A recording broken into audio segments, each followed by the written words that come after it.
Salut à toutes, c'est le commandant Tolric. Alors là, voilà la question. Le petit voyou océanique GA Mesonix va-t-il déplacer, c'est-à-dire peser, euh, 8 ou 9 tonnes? Alors sachant que maintenant il est redevenu dériveur intégral et que c'en est définitivement fini de son option quillard, eh bien donc la question du poids se pose. Eh bien voilà la réponse. La réponse c'est qu'il va peser plutôt 8 tonnes, enfin son poids maximum, hein, son déplacement à pleine charge max sera de 8 tonnes au lieu de 9. Enfin, sera approximativement, c'est-à-dire 8 tonnes, voire un peu plus, mais certainement pas 9 tonnes. Voilà. Donc, ceci vient du fait que euh, en tant que quillard, euh, il pouvait admettre une charge utile, donc un poids en lourd plus important en tant que quillard. La quille constituant donc un volume supplémentaire. Euh, un volume immergé, donc faisant partie des œuvres vives supplémentaires et non négligeables. Ce qui fait que donc ceci lui donnait une flottabilité supérieure. Donc une capacité en charge plus importante. Euh, voilà. Et oui, parce que avec ce volume en plus, hein, ce qui n'est pas rien, hein, qui représente quand même à peu près un demi-mètre cube. Voilà, donc on voit la taille d'une personne à côté. Voilà, ce qui fait quand même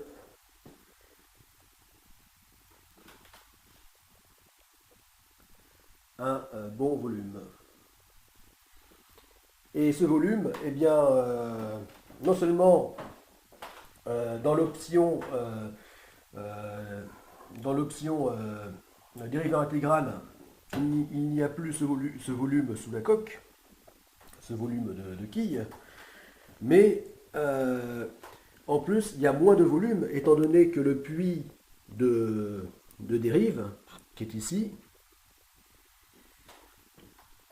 eh bien c'est du volume en moins étant donné que le puits de dérive est rempli d'eau. Donc il ne compte pas comme volume, puisqu'il est rempli par l'eau extérieure. Donc l'option dériveur intégral a moins de volume, nettement moins de volume que l'option quillard, alors qu'il s'agit pourtant exactement du même plan, enfin du même modèle, hein, du même voilier. Euh, voilà, donc c'est à cause de ça que je ne pouvais pas le charger autant, enfin en tant que dériveur intégral, eh bien je ne pourrais pas le charger autant euh, que en tant que quillard. Voilà, donc ça c'est un inconvénient, un sérieux inconvénient. Euh, voilà, donc je perds à peu près une tonne de charge utile. Bon, pas tout à fait, mais on va dire on va dire, une demi-tonne à 3/4 de tonne.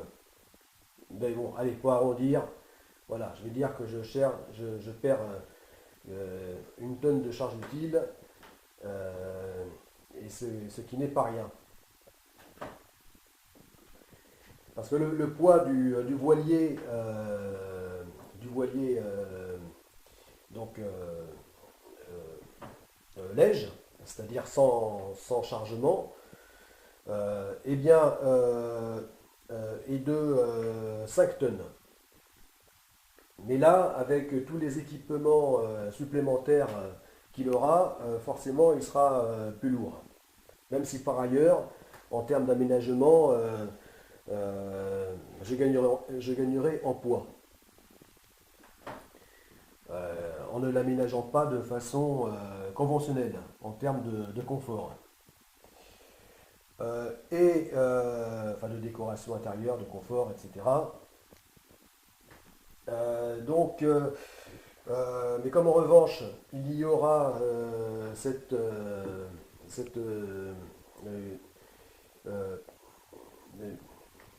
cage de musculation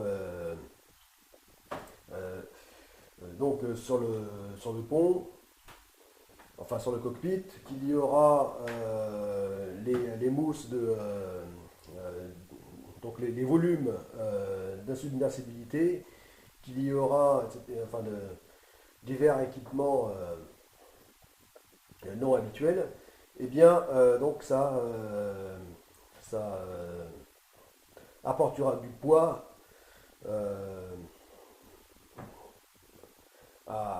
donc à d'autres poids qui aura été évité par ailleurs. Voilà, donc pour cette raison, eh bien, il pèsera plutôt dans les 5 tonnes 5. Voilà, et même pour ne pas se mentir, peut-être approchera les 6 tonnes légères. Mais bon, si c'est le cas, de toute façon, il y aura le fait qu'il soit lourd sera compensé par l'optimisation donc du centrage des poids. Ce qui est le plus important, c'est vraiment le centrage du poids, plus même que trop de poids. À la limite, sur un navire, c'est plus grave d'avoir un mauvais équilibre des poids, un mauvais centrage, plutôt que d'avoir moins de poids mais mal réparti. Euh, donc, euh, ben voilà. Voilà, donc c'est l'inconvénient, mais de toute façon, par rapport à cette immense navigation qu'est la STAGO, la satellite trip Euroon Global Ocean, qui consiste donc à un multitour du monde sans escale en solitaire.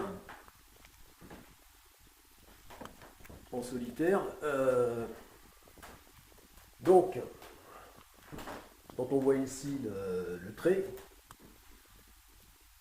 là le trait noir continu.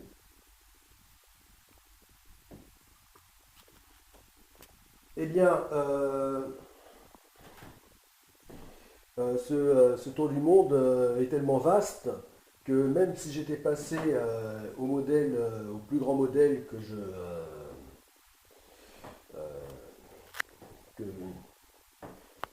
auquel j'étais fort intéressé, eh bien, donc de Chatham,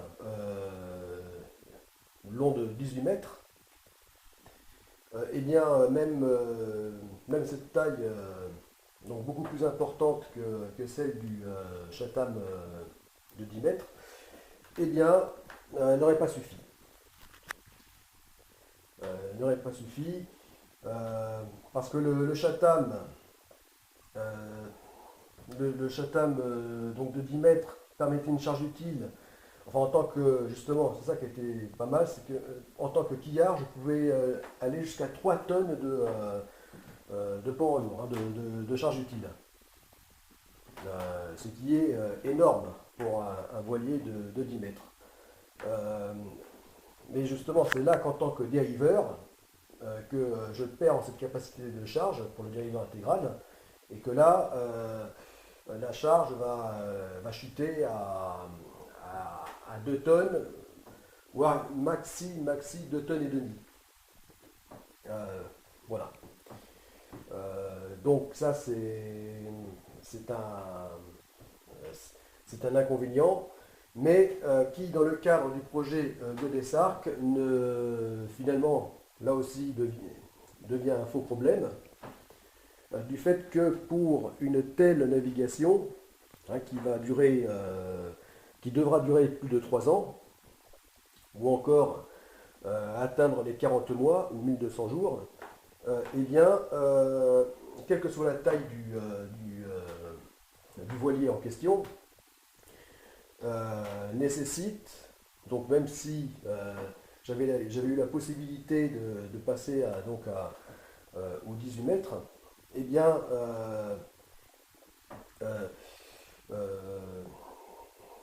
implique que ce n'est pas, que dans tous les cas, il n'aurait pas été possible d'avoir une charge utile suffisante pour emporter les vivres et le matériel de rechange,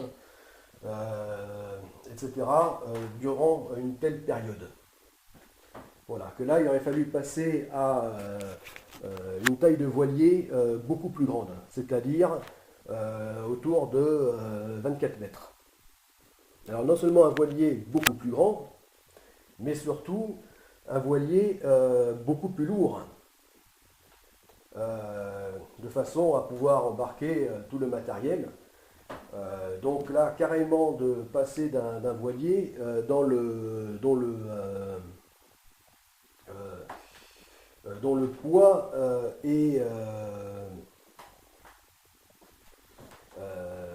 ce serait autour de 100 tonnes. Voilà, enfin dans le déplacement à pleine charge, serait autour de 100 tonnes. Donc là, vraiment tout autre chose que, que les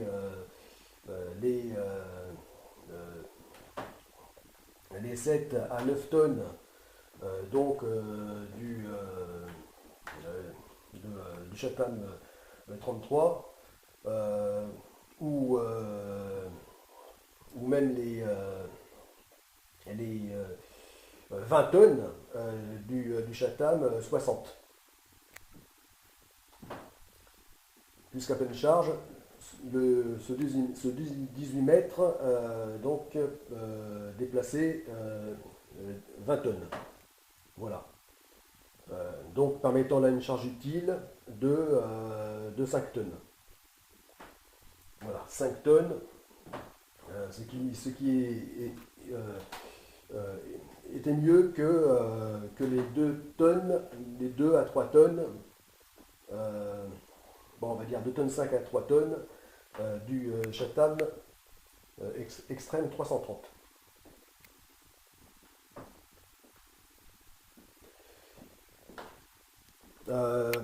Voilà.